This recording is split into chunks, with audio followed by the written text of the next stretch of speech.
All right, good morning, boys and girls. Today I'm going to be showing you some art that you can make with empty paper towel or toilet paper tubes that you have lying around the house.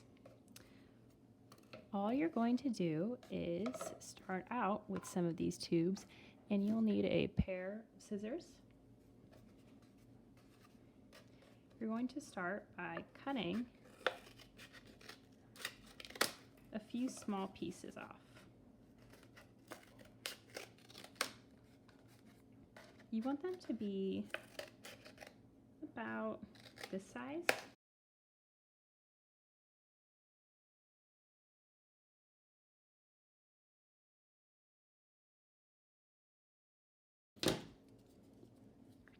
So once you have a few, I like to fold them in half to create a shape that looks kind of like this, almost like the shape of an eye or an almond.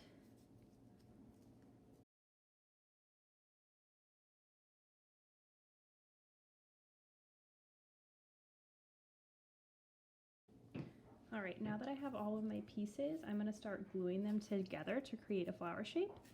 I'm going to use a glue bottle, but you can try tape or any other adhesive that you might have at home. I'm just going to add a little dot, and I'm going to connect the ends here, and I'm going to hold them together for about 10 seconds.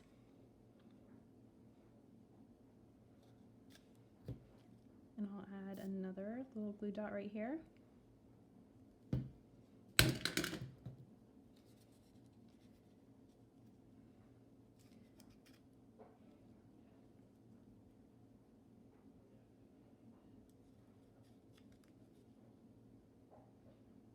You have to make sure that you kind of hold the glue down for a little bit, because your glue does need some grab time, I like to call it. If you don't hold it, it doesn't have that time to kind of stick to itself, and it can kind of fall apart right away if you don't give it that time to adhere.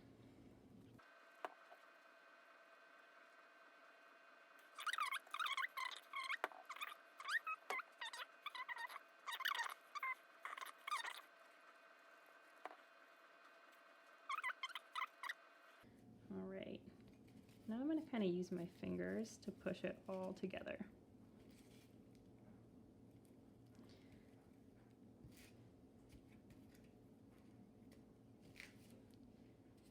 And now we wait.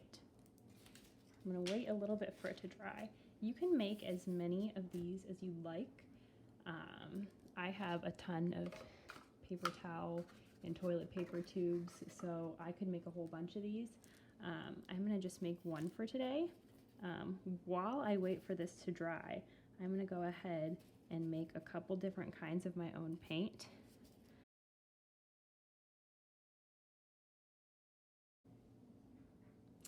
All right, so to paint our flowers, we're going to be creating our very own paint today out of flour, salt, and water, and we'll be using food coloring to add the color.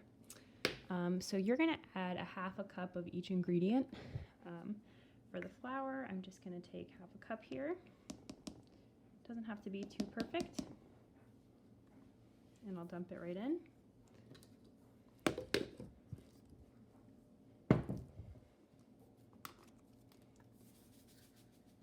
About half a cup of salt.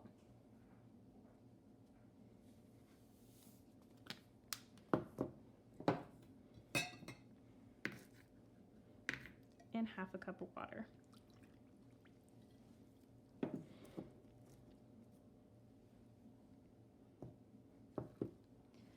I'm going to stir my mixture to get it started, and then I'm going to split it up in between 3 different cups so that I can have 3 different colors to choose from.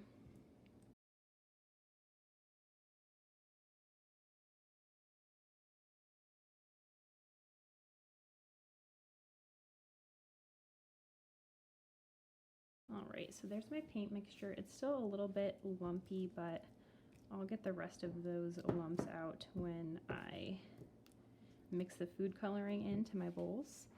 So I'm going to get started on that now. Here are my 3 bowls. this could get a little bit messy. So I think I'll just spoon my mixture in here. You can see this paint is pretty thick. It's going to be a lot more like the paint that we use in the classroom, which is tempera paint. And I'm kind of making a mess right now, but that's okay.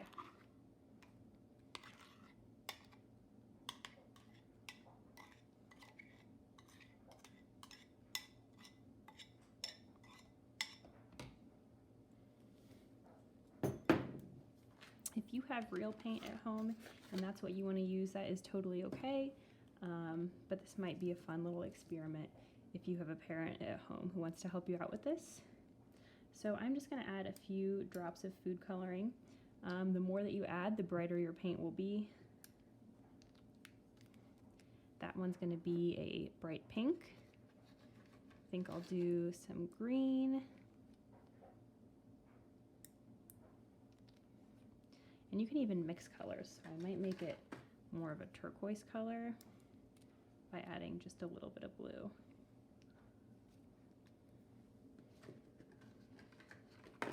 And then I'm going to go ahead and make this one purple.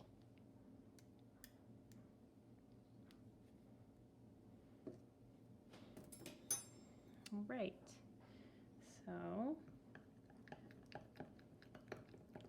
this is our pink color.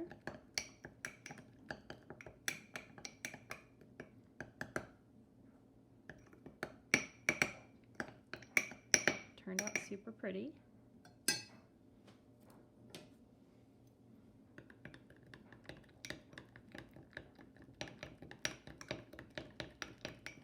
There's the green. It doesn't look super turquoise. I think a lot of the blue got lost, so I might just add a little bit more there. It is important to note that when you work with food coloring, it can potentially stain your clothes, so you will want to be careful. Well, my video got cut off. I apologize. But here's the purple color. I was saying before, you'll want to be careful if you're doing this at home, because food coloring can stain your clothes, so make sure that you are extra careful. Maybe you put on some clothes that you don't mind getting messy, maybe an old t-shirt or something. All right, so there is our paints. Looking pretty good.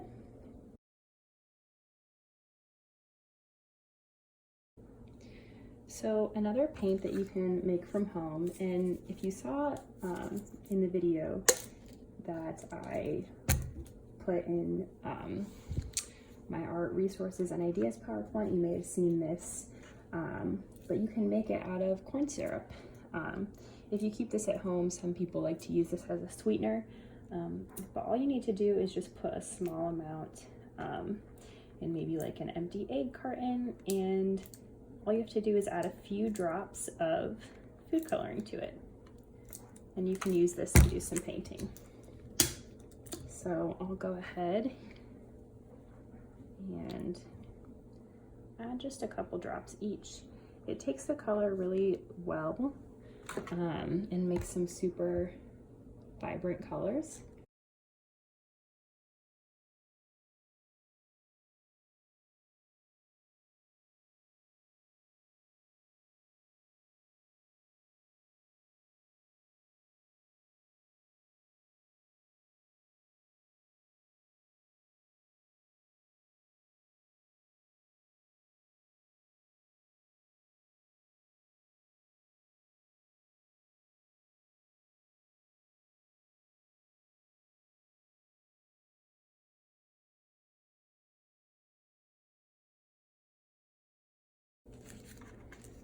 All right, our flower is probably just about dry, so it's time to start painting.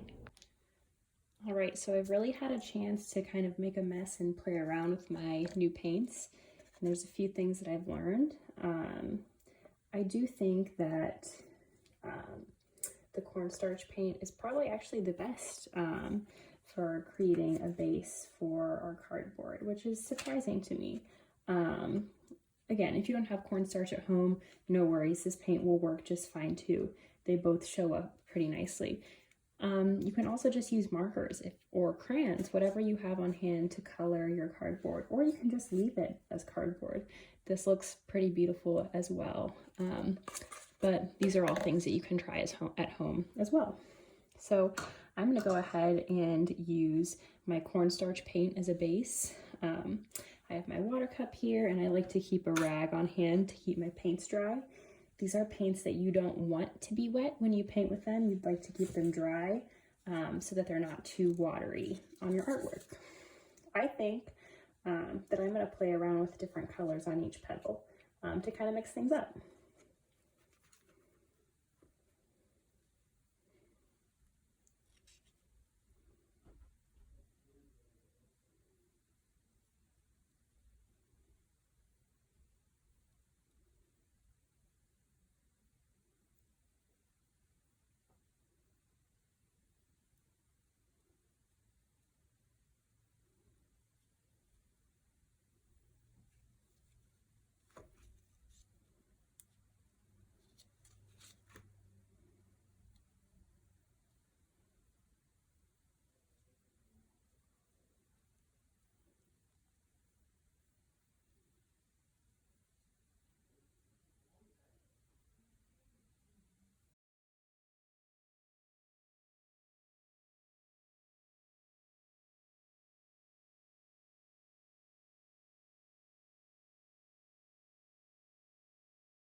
All right, now that my flower has had some time to dry, this is what the paint looks like.